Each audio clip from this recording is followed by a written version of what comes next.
নমস্কাৰ বাতৰিলৈ স্বাগতম আৰু ষ্টুডিঅত মই পাপৰি প্ৰথমতে এটা ব্ৰেকিং নিউজ ঢিঙৰ প্ৰাক্তন বিধায়কৰ ঘৰত চুৰৰ লুটপাটৰ খবৰ প্ৰাক্তন বিধায়ক মুবাৰক আলী পাঠানৰ ঘৰত চুৰৰ তাণ্ডৱ ঘৰৰ সকলোকে অচেতন কৰি লুটি নিলে সামগ্ৰী সোণৰ অলংকাৰ নগদ ধন লুটি নিলে চুৰে পুৱা দেৰিলৈকে ফুই নুঠাত চুবুৰীয়ে খবৰ কৰে অচেতন অৱস্থাত উদ্ধাৰ মুবাৰক আলী পাঠান পত্নী আৰু বোৱাৰীকো উদ্ধাৰ কৰা হয় অচেতন অৱস্থাত সংকটজনক অৱস্থাত তিনিওকে নগৰ চিকিৎসালয়ত ভৰ্তি কৰোৱা হৈছে পুনৰ কৈছো ঢিঙৰ প্ৰাক্তন বিধায়কৰ ঘৰত চুৰৰ লুটপাট প্ৰাক্তন বিধায়ক মুবাৰক আলী পাঠানৰ ঘৰত চুৰে চলালে তাণ্ডৱ ঘৰৰ সকলোকে অচেতন কৰি লুটি নিয়া সামগ্ৰী সোণৰ অলংকাৰ লুটি নিয়ে নগদ ধন লুটি লৈ যায় পুৱা দেৰিলৈকে শুই নুঠাত ওচৰ চুবুৰীয়ে খবৰ কৰে তেনেকুৱাতে অচেতন অৱস্থাত উদ্ধাৰ কৰে মুবাৰক আলী পাঠানক পত্নী আৰু বোৱাৰীও আনকি উদ্ধাৰ কৰা হয় অচেতন অৱস্থাতে তেওঁলোকক চিকিৎসালয়লৈ প্ৰেৰণ কৰা হৈছে আৰু জানিব পৰা অনুসৰি অচেতন কৰি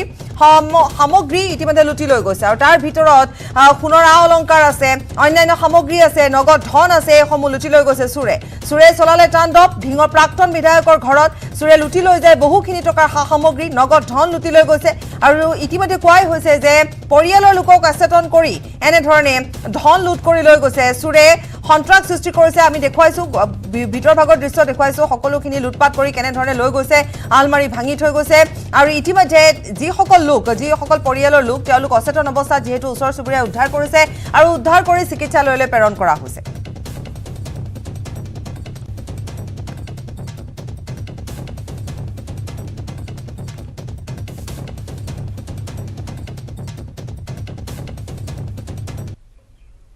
ব্ৰেকিং নিউজ কেইবা সপ্তাহ জুৰি অৰুণাচলত অব্যাহত আছে চীনৰ আগ্ৰাসন আৰু কেইবাবাৰো পিএলএ উলংঘা কৰিছে মেকমোহন লাইন বা এলএচি প্ৰত্যুত্তৰ দিছে ইফালে ভাৰতীয় বায়ু সেনায়ো জেট বিমান উৰাই ভাৰতীয় সেনাই সতৰ্ক কৰি দিছে পিএলএ 12 বজাত সংসদত বিবৃতি দিব ৰাজনাথ সিঙে চীনৰ আগ্ৰাসনক লৈ ইতিমধ্যে সদন উত্তপ্ত হৈ পৰিছে আৰু জেট বিমান উৰাই ভাৰতীয় সেনাই সতৰ্ক কৰি দিছে আমি পুনৰ এবাৰ এই সন্দৰ্ভত জনাব বিচাৰিম কেইবা সপ্তাহ জুৰি অৰুণাচলত যেহেতু অব্যাহত আছে চীনৰ আগ্ৰাসন উলংঘা কৰিছে মেকমোহন লাইন উলংঘা কৰিছে প্ৰত্যুত্তৰ দিছে ভাৰতীয় বায়ু সেনায়ো ইতিমধ্যে ভাৰতীয় বায়ু সেনায়ো প্ৰত্যুত্তৰ দিছে ভাৰত চীন সীমান্তৰ অৰুণাচলৰ টাৱাঙত নিয়োজিত ভাৰতীয় সেনাৰ নিয়মীয়া টহলৰ সময়তে চীনা সৈন্যৰ সৈতে সংঘাতৰ সূত্ৰপাত হৈছে ভাৰতীয় সেনাৰ টহলৰ সময়ত এলএচিৰ বিবাদিত অঞ্চলত উপস্থিত থকা চীনা সৈন্যই টহলক লৈ আপত্তি দৰ্শাবলৈ আৰম্ভ কৰে ভাৰতীয় সেনাৰ দলটোৱে চীনৰ অভিযোগ নচ্ছাত কৰি ভাৰতৰ ভূমিত সেনাই টহল দিব বুলি উভতি ধৰে আৰু কেইবা সপ্তাহ ধৰি এনে ধৰণে আগ্ৰাসন চলি আছে চীনৰ আগ্ৰাসন চলি আছে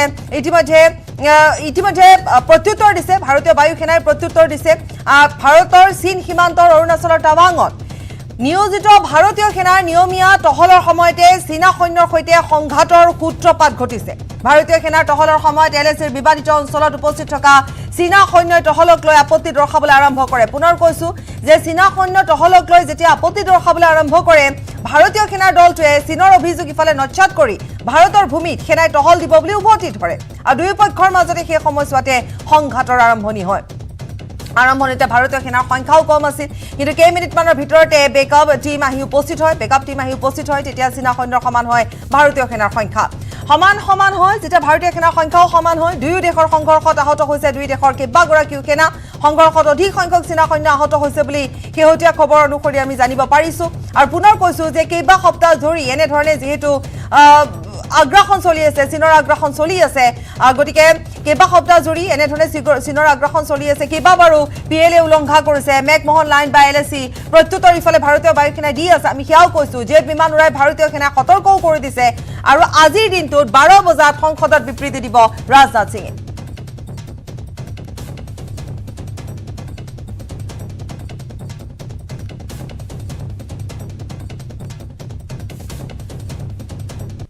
আৰু ইফালে ভাৰত চীন সীমান্তৰ সন্দৰ্ভত আমি সবিশেষ জনাই গৈছো যে নিয়মীয়া টহলৰ সময়তে চীনা সৈন্যৰ সৈতে সংঘাতৰ সূত্ৰপাত হয় ভাৰতীয় সেনাৰ টহলৰ সময়ত এলএচিৰ বিবাদিত অঞ্চলত উপস্থিত থকা চীনা সৈন্যই টহলক লৈ আপত্তি দৰ্শাবলৈ আৰম্ভ কৰে আৰু ভাৰতীয় সেনাৰ দলটোৱে চীনৰ অভিযোগ ইতিমধ্যে নচ্ছাত কৰিছে আমি সেই সন্দৰ্ভতো সবিশেষ কৈছো আৰু তাৰ পিছত উভতি ধৰে সংঘাতৰ আৰম্ভণি হয় এই সংঘাত প্ৰথমতে যেহেতু আমি পুনৰ কম যে ভাৰতীয় সেনাৰ সংখ্যা কম আছিল কিন্তু কেইটামান মিনিটৰ ভিতৰতে যেহেতু বেকআপ টিম আহি উপস্থিত হয় তেতিয়া সমান হৈ যায় সেনাৰ সংখ্যা তাৰ পিছতে সংঘৰ্ষৰ কথা ইতিমধ্যে কৈছো কৈছো য'ত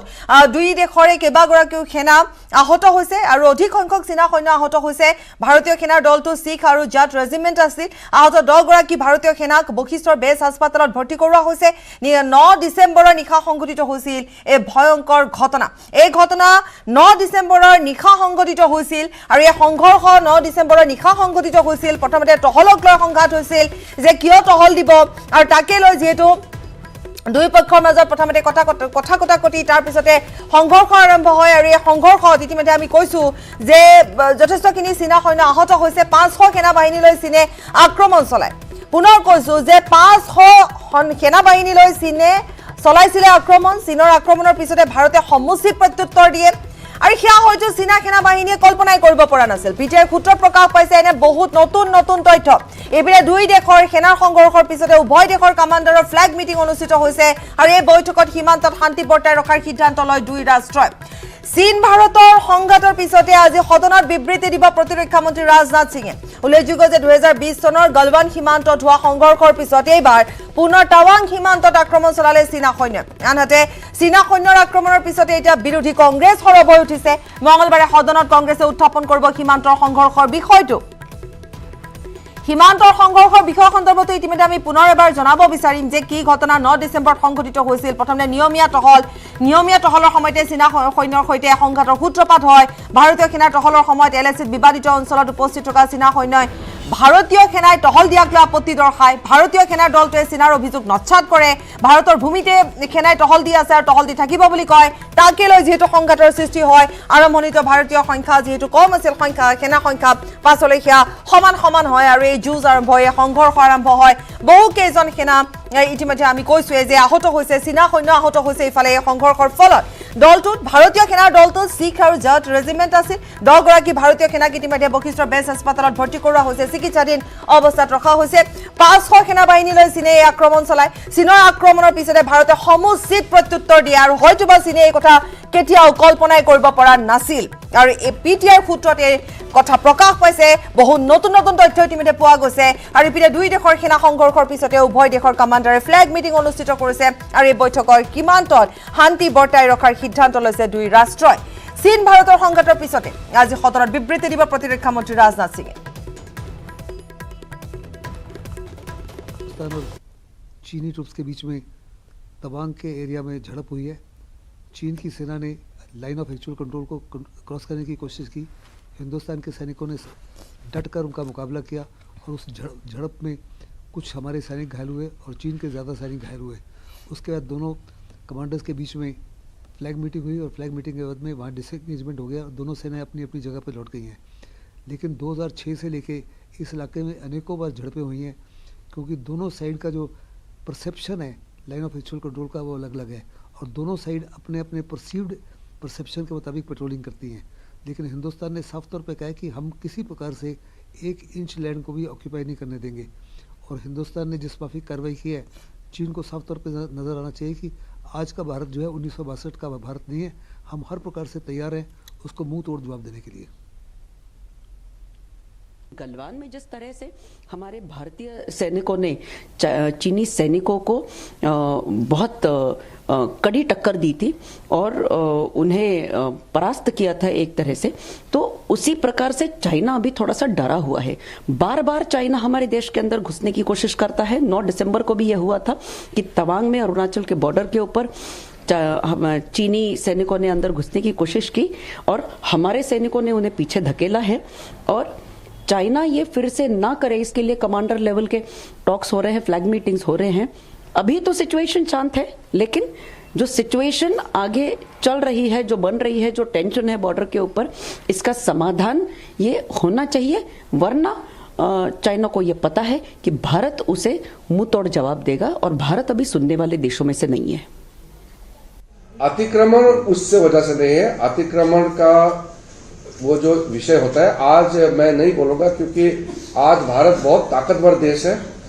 बहुत बड़ा नेतृत्व जिसके पास सोच भी है समझ भी है जिसके पास विजन भी है আৰু ইতিমধ্যে আমি প্ৰতিক্ৰিয়াসমূহ শুনালো গতিকে যি সংঘাতৰ সৃষ্টি হ'ল আৰু সেই সংঘাতৰ পিছত আমি ইতিমধ্যে এই কথাও আমি জনাই গৈছো যে চীনা সৈন্য প্ৰহাৰত আহত ভাৰতীয় সেনাৰ 10 গৰাকীকৈ জোৱানক বশিষ্ঠৰ 151 বেজ হাস্পাতাললৈ অনা হৈছে তাত চিকিৎসাধীন অৱস্থাত ৰখা হৈছে কিন্তু সেয়া এটা অন্য বিষয় তেওঁলোক চিকিৎসাধীন অৱস্থাত আছে বা তেওঁলোক আহত হৈছে কিন্তু প্ৰসংগ হৈছে যে এটা সৰু কথা আৰু এই কথাটো হৈছে যে টহল দি থকাক লৈ চীনা সৈন্য আপত্তি দৰ্শাইছিল ভাৰতীয় সেনাই কৈছিল যে আমি ভাৰতৰ ভূমিত টহল দি আছো গতিকে এই কথাখিনিকে লৈ তেওঁলোকৰ মাজত এটা সংঘাতৰ সৃষ্টি হয় আৰু সেই সংঘাতে গৈ পেলাই এক সংঘৰ্ষৰ ৰূপ লয় আৰু যি সংঘৰ্ষৰ কথা আমি ইতিমধ্যে কৈছোৱে যে যত আহত হৈছে চীনা সেনাও আহত হৈছে ভাৰতীয় সেনাও আৰু এই ভাৰতীয় সেনাৰ যিসকল সেনা ইতিমধ্যে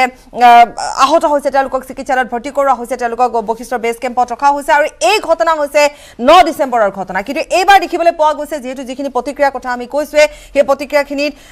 এনে ধৰণৰ এটাই ভাষ্য যে এতিয়া সেই ভাৰত নহয় এতিয়া ভাৰত যুঁজিবলৈ সাজু এতিয়া ভাৰত প্ৰায় প্ৰতি মুহূৰ্ততে সাজু হৈ আছে গতিকে চীনে এক দুৰ্বল ভাৰত বুলি ভাবিলে নহব গতিকে টাৱাঙত ভাৰত চীন সেনাৰ যি সংঘৰ্ষ হ'ল সেই সংঘৰ্ষক লৈ ইতিমধ্যে প্ৰতিক্ৰিয়া যথেষ্ট আহিছে আৰু বিশেষকৈ সীমান্তক লৈ যিখিনি কথা আহি পৰিছে যিখিনি প্ৰশ্ন আহি পৰিছে তাকে লৈ ইতিমধ্যে কংগ্ৰেছৰ প্ৰশ্ন উত্থাপন কৰিছে সেয়া আমি কৈছোৱে বিৰোধী দল কংগ্ৰেছৰ প্ৰশ্ন উত্থাপন কৰিছে কিন্তু আমি যদি গোটেই বিষয়টো ৰাজনীতি বা ৰাজনীতিকৰণ বা ৰাজনীতিৰ দৃষ্টিৰে যদি নাচাওঁ তেতিয়াহ'লে সীমান্ত সমস্যা বুলি আমি যদি কওঁ বা চীন ভাৰতৰ যুদ্ধৰ কথাই যদি আমি কওঁ তেতিয়াহ'লে কিন্তু ভাৰত চীন সীমান্তৰ অৰুণাচলৰ টাৱাঙত সাধাৰণ এটা কথা যে তাত যিসকল ভাৰতীয় সেনাই নিয়োজিত হৈ আছে তেওঁলোকে মাত্ৰ নিয়মীয়া টহল দিছিল আৰু সেই সময়ছোৱাতে এই নিয়মীয়া টহলৰ সময়তে চীনা সৈন্যৰ সৈতে সংঘাতৰ সূত্ৰপাত হয় আৰু কাৰণ হৈছে এটাই যে ভাৰতীয় সেনাৰ টহলৰ সময়ত এলএচিৰ বিবাদিত অঞ্চলত উপস্থিত থকা চীনা সৈন্যই টহল দিবলৈ আপত্তি দৰ্শাইছিল আৰু সেই আপত্তিত ভাৰতীয় সেনাই প্ৰত্যুত্তৰ দিছিল ভাৰতীয় সেনাই কৈছিল যে আমি আমাৰ ঠাইত অৰ্থাৎ ভাৰতৰ ভূমিত আমি টহল দিছো আৰু টহল দিয়ে থাকিম গতিকে সেই প্ৰত্যুত্তৰ দিছিল সেই উত্তৰ দিছিল আৰু যি অভিযোগ চীনা সৈন্যৰ তৰফৰ পৰা আহিছিল গতিকে সেই অভিযোগ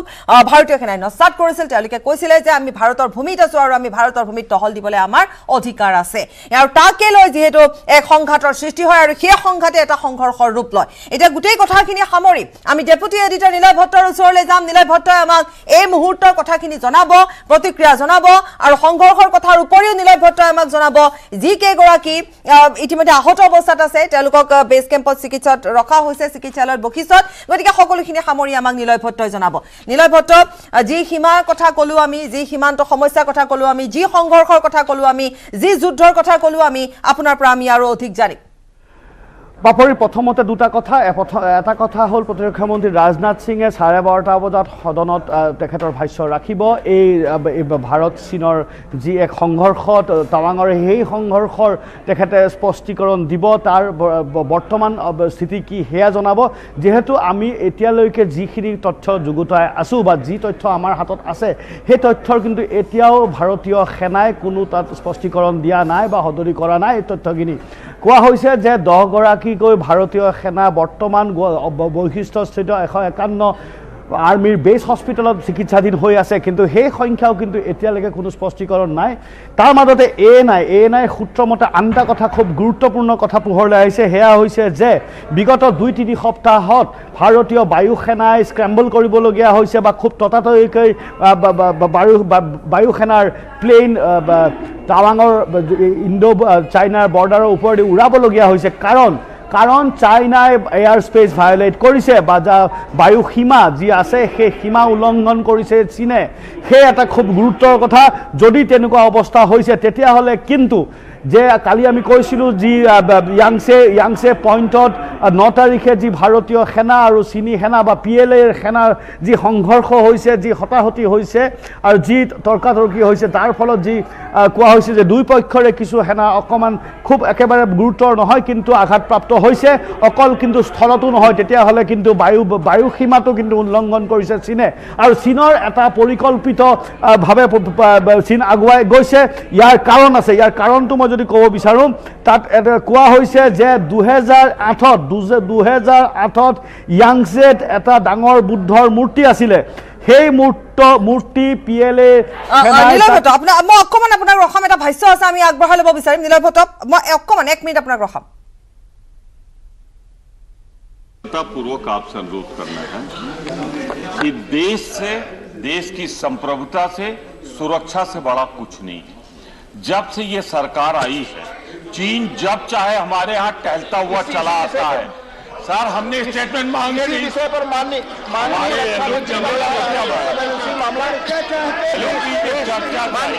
प्लीज हमें स्टेट माननीय चिदम्बरम जी कुछ बोलना चाहते please. I want to know through you, the Leader of the House, after the statement by the Honourable Defence Minister at 12:30,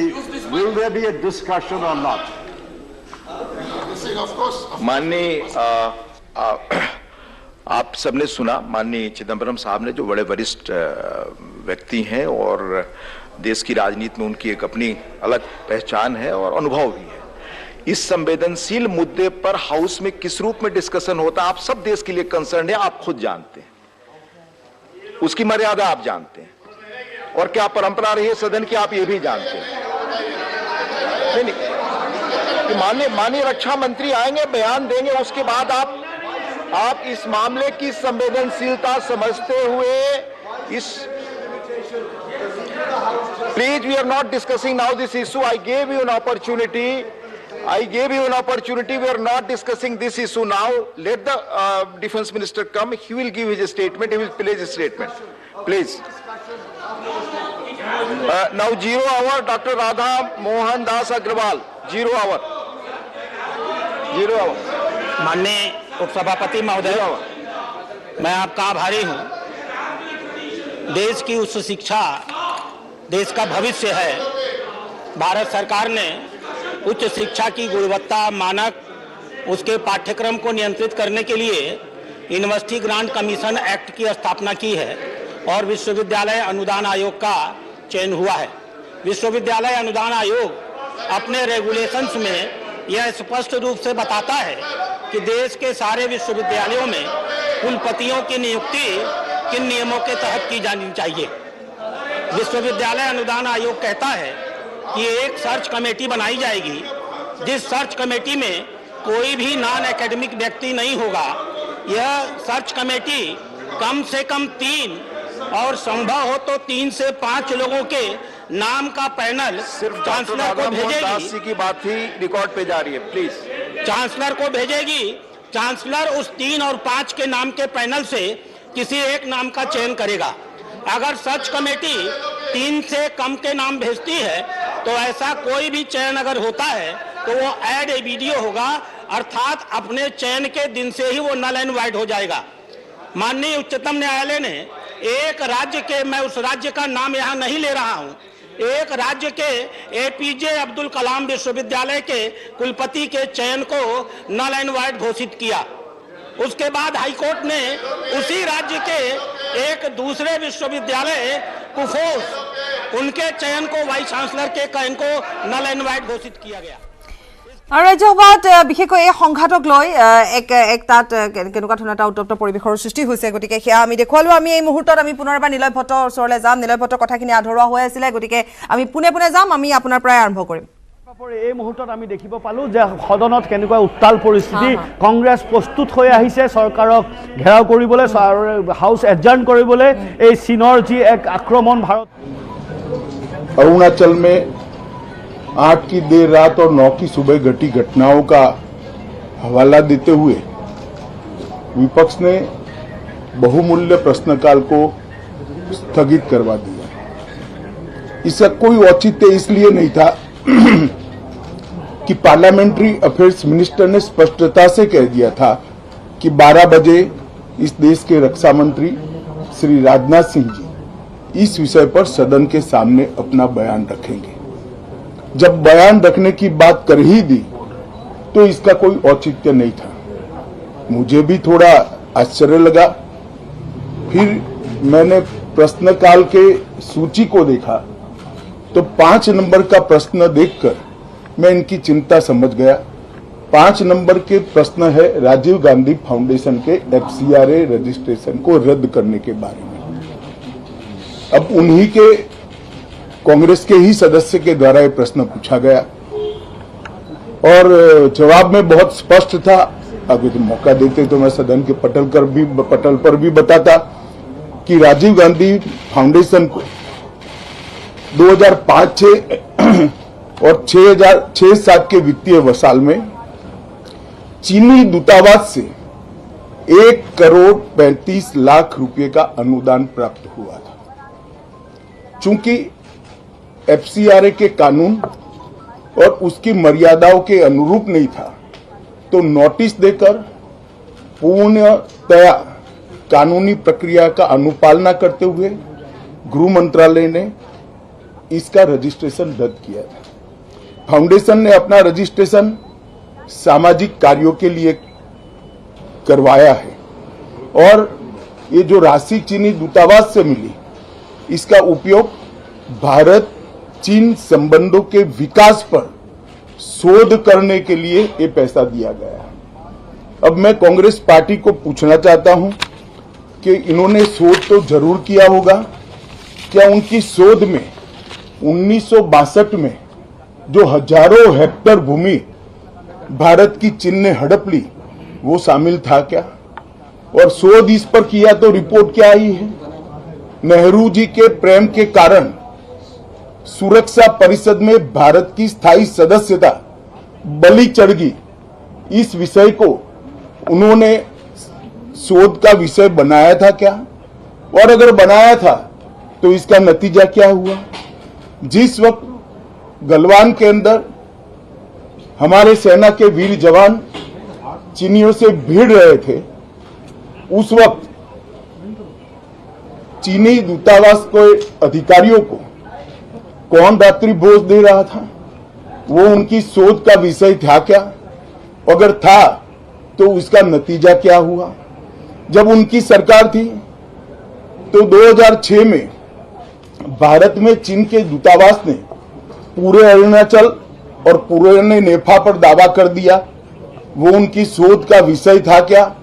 अगर शोध हुई तो उसका नतीजा क्या हुआ? 25 मई 2007 को चीन ने कांग्रेस के ही मुख्यमंत्री दोरजी खंडू को वीजा देने से इनकार कर दिया, क्योंकि ये तो हमारा ही हिस्सा है अरुणाचल। ये भी शोध किया गया क्या? 13 अक्टूबर 2009 को मनमोहन सिंह की अरुणाचल यात्रा पर चीन ने आपत्ति जताई, वो आपने जांच किया है क्या? और